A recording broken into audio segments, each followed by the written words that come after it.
Pong is a video game that was conceived in 1972 by Nolan Bushnell, who is the founder of Atari.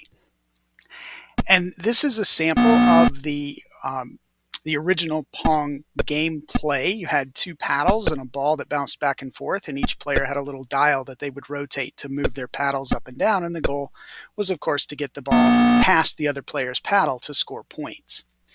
The game was later released by Sears on what they called their telegames system.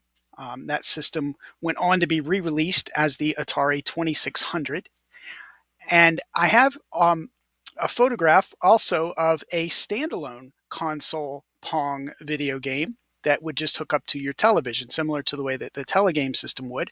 But this Pong game would just play Pong. There were 4 versions of Pong built into this particular console. Now, in this project, you're going to build your own version of Pong in Python using a library called Pygame. And we'll start from the very beginning. We'll learn the basics of the Python programming language. We'll learn how to use Pygame to set up a window and to make things move around on the screen. And then we'll even add sound effects to make it sound a lot like the original Pong video game. So, does it sound like fun? Excellent. Let's get started.